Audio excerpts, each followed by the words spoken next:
All right, let's dive right into this explainer on the GED Social Studies test. If you're looking for a clear, step-by-step path from a basic overview all the way to advanced practice questions, well, you are in the exact right place. We're going to build your knowledge up step by step, making some of these complex historical and political concepts super easy to grasp.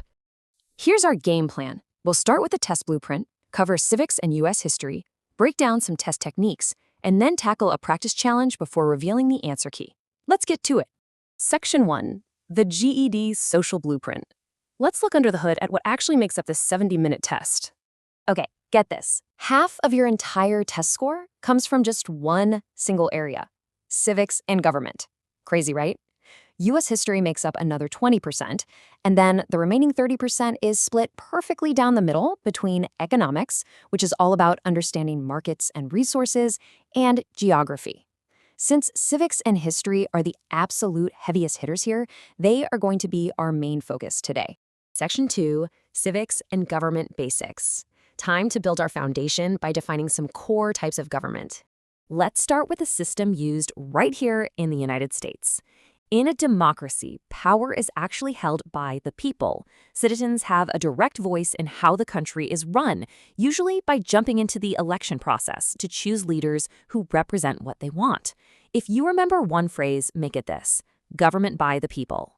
Now, in strict contrast to that, we have a dictatorship.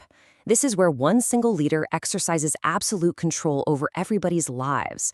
The leader isn't restricted by laws or a constitution, and there's absolutely no meaningful transfer of power through elections. Basically, what the people want simply does not factor into the equation. To prevent anyone from grabbing absolute power like that, the U.S. Constitution divides the national government into 3 separate branches.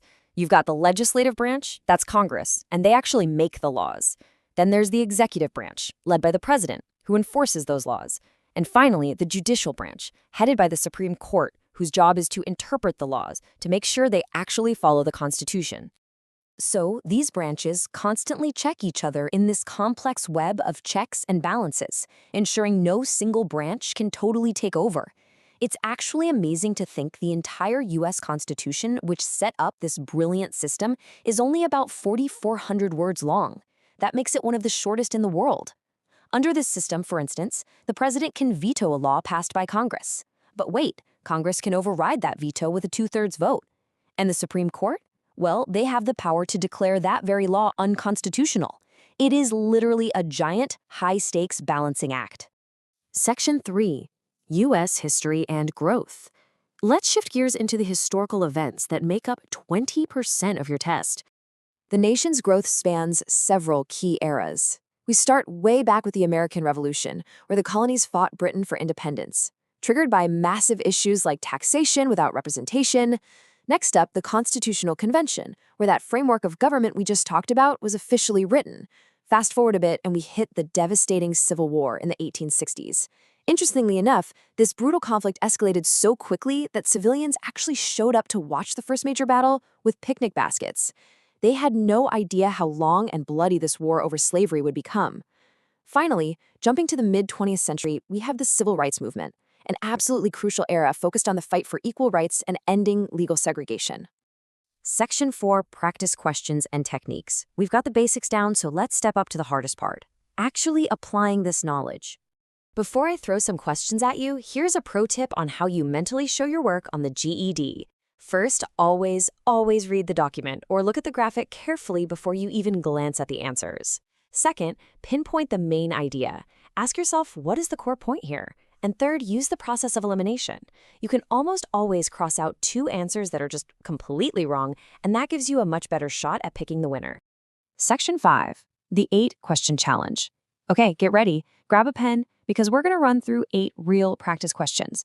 I'm not giving you the answers until the very end.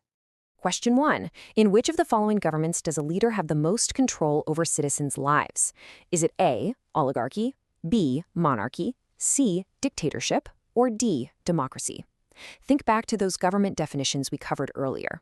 Which one was all about absolute power? Question 2.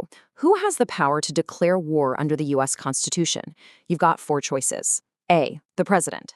B, the Supreme Court. C, the Senate. or D, the Congress, meaning the Senate and House of Representatives.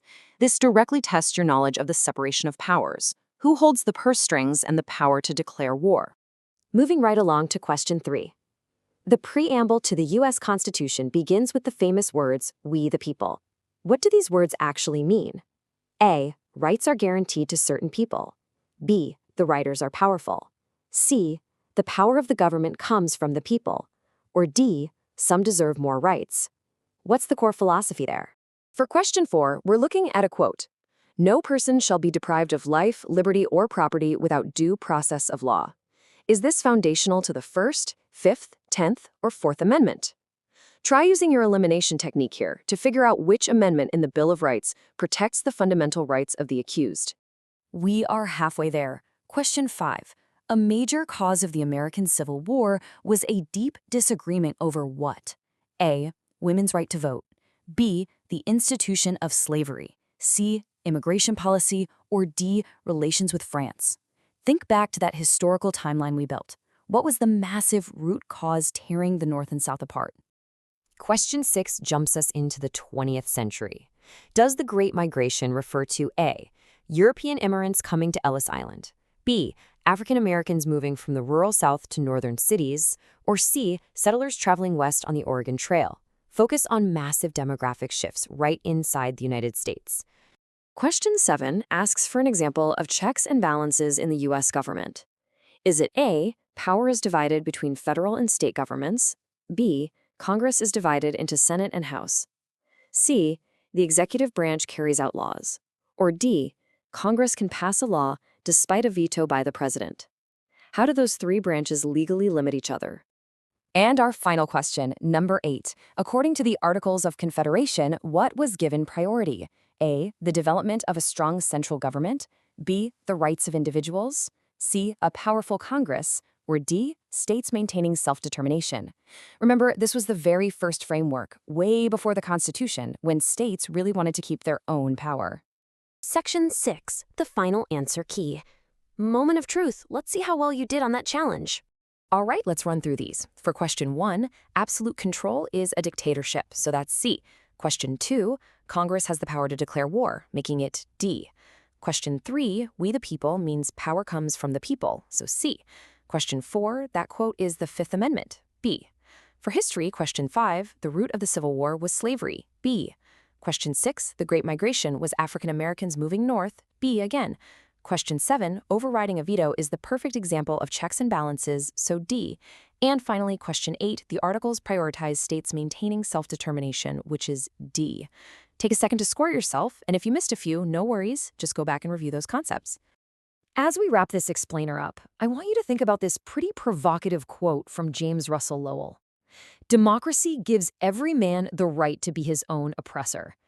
It's an intense thought, right?